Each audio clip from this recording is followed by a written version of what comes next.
So good evening guys, let's start with Nifty and Bank Nifty prediction for tomorrow means for 5th of Jan 2023. So सबसे पहले start करते हैं Nifty bank से। तो Nifty bank में you can see that कि हम लोग कई दिनों से इस एरिया के ऊपर डिस्कस करते हुए आ रहे थे कि आप लोग का जो रेजिस्टेंस एरिया है वो 43,600 के आसपास लगा हुआ है और यहाँ पे आपको दो बार रिजेक्शन एरियाज देखने को मिल गए। पहला रिजेक्शन यहाँ से मिला, दूसरा रिजेक्शन इस एरिया से परफेक्टली मिला जहां से आप लोगों को इजीली 5 to 6 मिनट पॉइंट्स का रैली यहां तक के लिए कैप्चर हो गया। बट स्टिल अभी भी इसने अपने प्रीवियस लो को यहाँ पे ब्रेक नहीं किया है। सो फ्रॉम टुमारो, अगर फ्रॉम टुमारो मीन्स अगर कल से मार्केट आपका ये वाला एरिया मतलब 42,820 के लेवल के नीचे क्लोज हो जाता है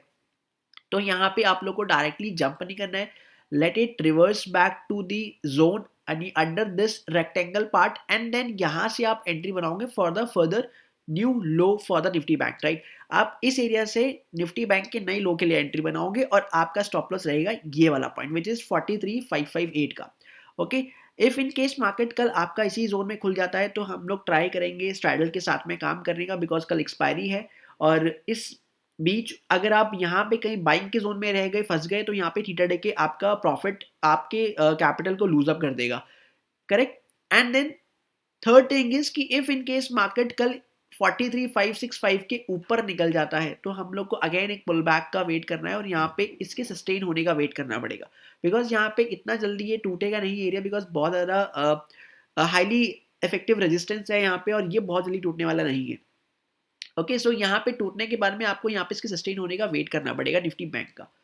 करेक्ट। चलिए अब नेक्स्ट आते हैं निफ्टी के ऊपर में, एक बार निफ्टी के बारे में डिस्कस करते हैं। सेम चीज निफ्टी में भी हो रही है, निफ्टी भी अपने रेजिस्टेंस से आज फॉल हुआ। यू कैन सी दैट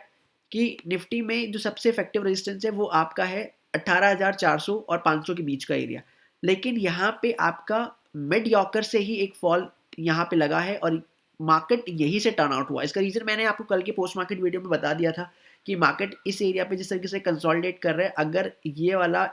नीचे का जो एरिया ये अगर ब्रीच होता है तो डेफिनेटली मार्केट गिर सकता है। और यहाँ पे आपको एक राइजिंग वैल्यू मैंने आपको दिखा दिया था सुबह मॉर्निंग में बना के कि मार्केट किस तरीके से यहाँ पे बिहेव कर रहा है, करेक्ट। तो उसका ही रीजन था तो मार्केट वहाँ पे फॉल हुआ, बट स्टिल मार्केट ने अपने हायर राइज और हायर लो का जो पैटर्न है उसको अभी तक में ब्रीच नहीं किया। You can see that these are just an internal structures and still higher low is supportive. अभी भी हायर लो जो है एज एन सपोर्ट काम कर रहा है आपका, और आपका 18,000 पे सबसे ज्यादा ओआई जो है वो अभी भी खड़ा हुआ है, यानी कि 86 लाख के ओपन इंटरेस्ट स्टिल ओपन है कल की एक्सपायरी के लिए। Now what you can do simply here कि आप अगर इसके 15 मिनट्स के टाइम फ्रेम पे आओगे सो आपको यहाँ पे क्लियरली नजर आया कि मार्केट ने इस एरिया पे एक स्ट्रक्चर बनाया है, बेस क्रिएट किया है। इफ इन केस मार्केट कल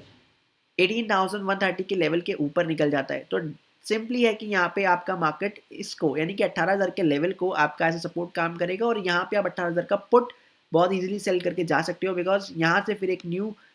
हाईज का जो आपका न्यू हाई होगा वो आपका लगने के लिए रेडी हो जाएगा। जैसे ही आपका मार्केट ये वाला एरिया विच इज 18,131 के आसपास में इसको ब्रीच करेगा, यानी मार्केट आपको कुछ इस तरीके से दिखा सकता है। हम लोग को सबसे पहले वेट करना है इसके टूटने का। ये टूटने के बाद में मार्केट आपका एक पुल बैक लेगा इन एरियाज पे एंड देन वो एक नए हाइज की तरफ में निकलेगा। तो यू कैन डू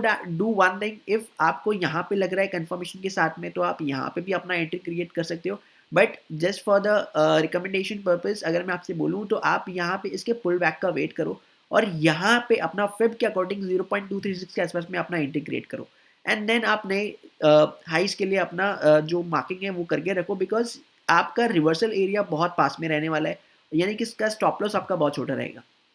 हार्डली से अगर हार्डली बात की जाए तो 50-60 पॉइंट का यहाँ पे एसएल रहेगा, not just for the Thursday, it can valid for the Friday as well. Okay, so ये आपका निफ्टी 50 का प्लान है, बट आपको एक चीज याद रखनी है कि इफ इन केस आपका 18,000 यानी कि जो मार्क्ड जोन है 18,000 और 17,950 के बीच का ये आसपास का जोन है, अगर ये ब्रीच हुआ तो आपका बड़ा ट्रेंड जो चल रहा है और जो आपका स्मॉलर टाइम फ्रेम चल रहा है वो दोनों मैच हो जाएंगे और यहाँ पे एक बड़ा फॉल जो है आपको देखने को मिल सकता है। और कल यूएस फेड के मिनट्स भी आने वाले हैं जिसकी वजह से आज आपको मार्केट में थोड़ा सा प्रेशर नजर आया है, ठीक है। सो मेक श्योर कि कल की एंट्री और एग्जिट आप उस चीज को ध्यान में रख के ही बनाएं। ओके, सो मिलते हैं कल के सेशन के अंदर। Take care and happy trading.